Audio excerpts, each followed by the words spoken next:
সংবাদমেলৰ জৰিয়তে আমি সংশ্লিষ্ট সকলো পক্ষক কেইটামান কথা স্পষ্ট কৰিব বিচাৰিছোঁ।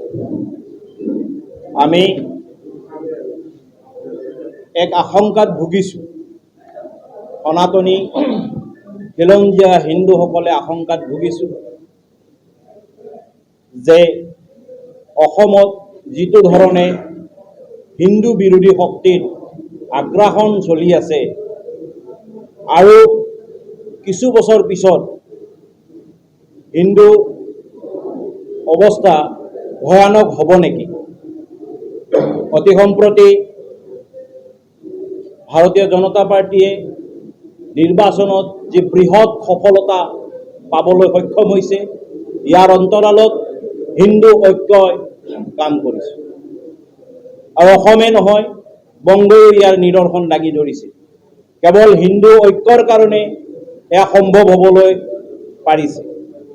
কিন্তু আমি সনাতনী খিলঞ্জীয়া হিন্দু সমাজক আহ্বান জনাইছোঁ যে এই হিন্দু ঐক্য কেৱল চৰকাৰ ভঙা পতাতে ব্যৱহাৰ কৰি শান্ত থাকিলে নহ'ব বা সীমিত ৰাখিলে নহ'ব। এই হিন্দু ঐক্য দ্বাৰা সমগ্ৰ হিন্দু সমাজক সজাগ সচেতন আৰু সক্ৰিয় কৰাৰ কামতো আমি নিবন্ধিত হ'ব লাগিব। আমি সমাজখনৰ প্ৰতি আগবাঢ়ি অহা যি প্ৰত্যাহ্বান, এই প্ৰত্যাহ্বানৰ প্ৰতিৰোধ গঢ়ি তুলিব লাগিব।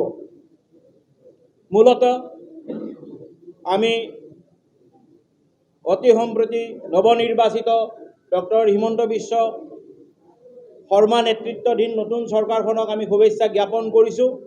তাৰ লগে লগে আমি এই কথাটো তেখেতসকলক জনাই দিব বিচাৰিছোঁ যে অসমৰ হিন্দুসকলৰ সুৰক্ষাটো তেওঁলোকে সুনিশ্চিত কৰিব লাগিব।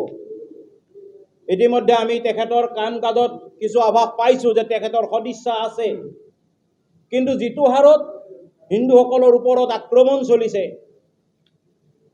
আৰু যি ধৰণে চৰকাৰে ইয়াক প্ৰতিৰোধ কৰিব বিচাৰিছে, এয়া কিন্তু সীমিত হ'ব, এয়া খুব কম হ'ব। গতিকে চৰকাৰে অতি সক্ৰিয়তাৰে পদক্ষেপ ল'ব লাগিব।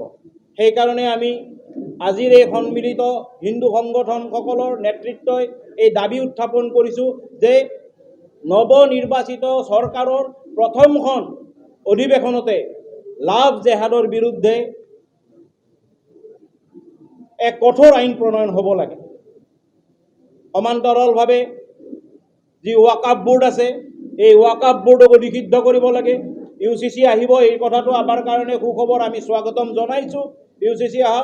আৰু লগে লগে যি কৌশলপূৰ্ণভাৱে হিন্দু সমাজক ভয় ভাবুকি প্ৰলোভনেৰে ধৰ্মান্তকৰণ কৰি আছে খ্ৰীষ্টান মিছনাৰীয়ে, এই ধৰ্মান্তকৰণ ৰোধ কৰাৰ কাৰণে এখন কঠোৰ আইন প্ৰণয়ন কৰিব লাগে। গতিকে এই তিনিটা মূল দাবী আমি চৰকাৰলৈকে জনাইছোঁ যে লাভ জেহাদৰ বিৰুদ্ধে কঠোৰ আইন আহিব লাগে, ৱাকাফবোৰ নিষিদ্ধ হ'ব লাগে, আৰু এই ধৰ্মান্তকৰণ চলে বলে কলে কৌশলে যি ধৰ্মান্তকৰণ কৰি আছে হিন্দু সমাজখনক, এই ধৰ্মান্তকৰণ ৰোধ কৰাৰ কাৰণেও এখন কঠোৰ আইন প্ৰণয়ন হ'ব লাগে। কাৰণ যোৱা 10টা বছৰত আমি দেখা পালোঁ ধৰ্মান্তকৰণৰ বিৰুদ্ধে এখন আইন নানিলে লাভ জেহাদৰ বিৰুদ্ধে এখন আইন অনা নহ'ল। গতিকে এইবাৰ প্ৰথম অৱস্থাতেই মুখ্যমন্ত্ৰী মহোদয়ে যি ঘোষণা কৰিছে যে এইটো যি তেওঁলোকে লিভিং ৰিলেশ্যনশ্বিপৰ বিৰুদ্ধে বা লিভিং ৰাইট লিবাৰ্টিৰ বিৰুদ্ধে যি ধৰণৰ তেওঁলোকে ঘোষণা কৰিছে, আমি অতি আদৰণি জনাইছোঁ এই ঘোষণাক। কিন্তু এই গোটেইখিনি কাম তেওঁলোকে কাগজে কলমে কৰিব লাগিব, ইয়াক কঠোৰ আইনত পৰিণত কৰিব লাগিব। এইখিনি আমাৰ মূলতঃ এই তিনিটা দাবী। অসমত নতুন চৰকাৰ গঠন হোৱাৰ লগে লগে আৰু ডক্টৰ হিমন্ত বিশ্ব শৰ্মাৰ কিছু স্পষ্টবাদিতাৰ কাৰণে ইতিমধ্যে একাংশ মুছলিম সমাজে এই কুৰবানীৰ গৰুটো আঁতৰত ৰাখিম বুলি কৈছে। সেই ঘোষণাকো আমি আদৰণি জনাইছোঁ।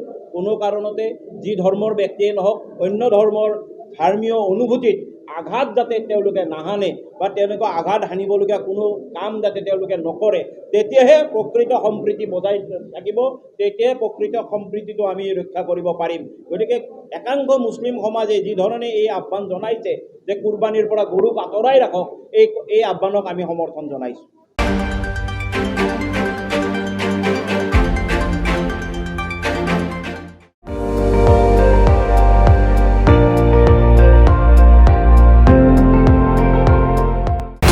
আপুনি চাই আছে ND24। সৰ্বশ্ৰেষ্ঠ নহয় সৰ্বোত্তমৰ দৌৰত।